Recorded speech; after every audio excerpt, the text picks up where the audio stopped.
quarter. What happened after that when they went on 16-4 run in less than 5 minutes? Well, about 5 minutes. Yeah, I thought again on the road we cut it to 4. We're in a good seat defensively.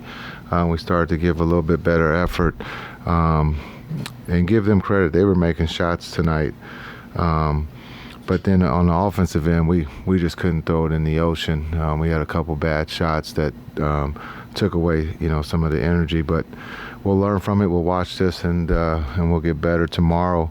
We have another good team we got to face in Cleveland. But just being able to execute, understanding that when you're behind, you have to get the best shot. And we'll look at that and make sure, again, when Kai is going like that, he's got to be able to touch the ball and be able to make the decision. They had 38 assists and shot 55%. When they moving the ball like that, how difficult is it to stop them? Yeah. I mean, we had 15 assists, the lowest of the season. And so I think we got to look at that and understand we got to move the ball. I thought Kai and Luka got great looks tonight. Again, Kai in the fourth gets going.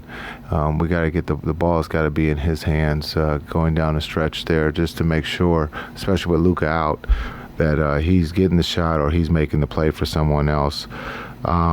Again, Luka was getting great looks. Kai was getting good looks. And we had some turnovers in transition, too, that we just normally haven't had. And so we got to be better with the ball, too. We had some turnovers there that we normally don't have.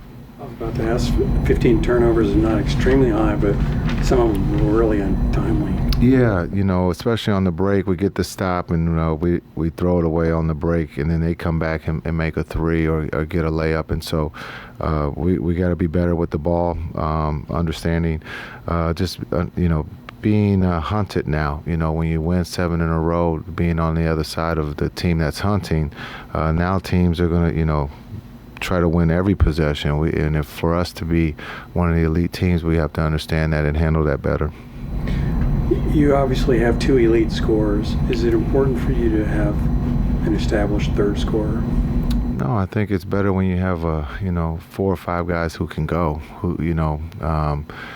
Understanding PJ had great looks tonight. I thought Josh had good looks.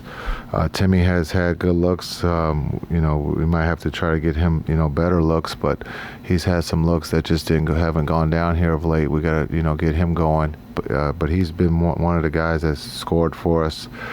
Josh is scoring, and so again, PJ, Josh, or D Live or Gap, our centers, being able to play the pick and roll and get the lob or offensive rebounds for those guys too. Turner kind of got away from you guys, especially in the third quarter. Yeah. Is that a case of you've got two big guys? Maybe they're not used to guarding guys who can put it on the floor. Yeah, I think Haliburton causes a problem. Driving, you're trying to protect the rim. He does a great job of finding or dumping off. But I thought when you look at Turner and his ability to short roll, or when someone drives, he kind of finds his way at the top of the key or at the top of the 3-point line, and he was wide open tonight. And so we have to be better. They hit 5 threes during that decisive run there in the fourth quarter. How difficult is it to chase them off the 3-point line? Yeah, they're good. And again, with their pace and being able to drive it, put it on the floor, you have, 4 guys out there who can definitely drive it and cause a problem. So this will be something that we look at. We don't face this a lot of times, so this is a good test for our defense, and we know we can be better. But tonight, our offense, didn't capitalize on a lot of opportunities. Appreciate it.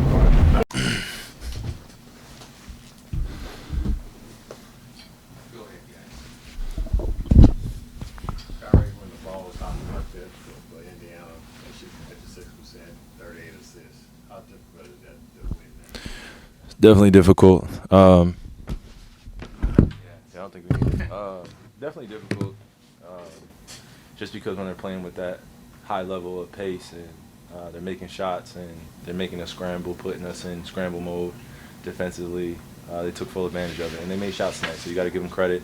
They were prepared for us today, and they made adjustments from the beginning of the game to the end of the game. So we just got to take care of the basketball and also just be ready to be hunted. A lot of teams are coming after us. You kind of see the press or the media kind of calling us legitimate contenders. I don't think it's our time right now to be listening to all that noise. We just got to focus on one game at a time and just get ready for what's ahead of us. You know, a lot of teams are going to be playing their best basketball, and this is that test for us in the season.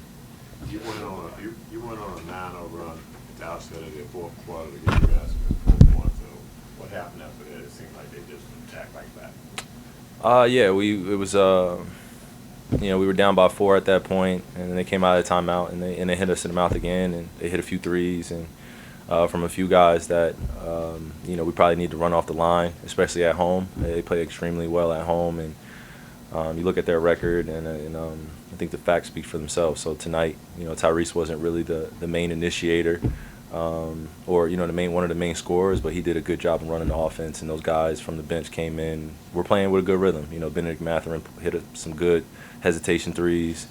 So the little things really beat us tonight. Do you think in any way this could be a learning situation for you guys? I mean, Yeah. and what do you think your biggest takeaway should be? I think, you know, we always try to learn something in wins and losses, but when we have road games like this where we don't play as well as we would like, or we don't have the energy particularly that is required to, you know, withstand a few runs from home away teams, or, you know, tonight we couldn't withstand Indiana's run after they were, you know, up by 4, and then all of a sudden they started creating that separation, which a lot of good teams in our league do. So I give credit to them while also just being aware that still a young group, still a new developing group. Yes, it's good to go on a win streak and have that success, but that doesn't mean shit in the regular season, you know, until we get later down the line and, you know, we're aware of what our seeding is. That's a different mindset and mentality, but right now it's just about incremental progression and taking it game by game. You know, it's not any time to hold our head, but we're well aware of the things we got to work on and consistently do to be a good team in this league. Last week we saw that Jenna from wearing the until Kyrie Mhm. during the All-Star game. So what's the story behind it? Did you get in the shoes? Yeah, no, shout out to JB. It's one of my tribal brothers. We've been close for the last few years. And I was just grateful that he took that opportunity to showcase the Kai one. You know, such a selfless act. And he's such a good brother that is about the revolution. So I shout out to him. And I told him that if they were comfortable wearing for the game, if not, you know, just kind of, you know, put him to the side. And I know he had some other shoes that were ready too. So you never know what could happen in the future with us, but I'm glad that he initiated that and made that happen. Me and my tribe are extremely happy, so shout out to JB. They scored at least 32 points in every quarter. How difficult is it to keep pace with that kind of offense? I don't think it's difficult if you're playing with the intention to stop them from scoring 30. I think at times they got out in transition, they capitalized off our turnovers, and took full advantage of our mistakes. Appreciate it. Yep.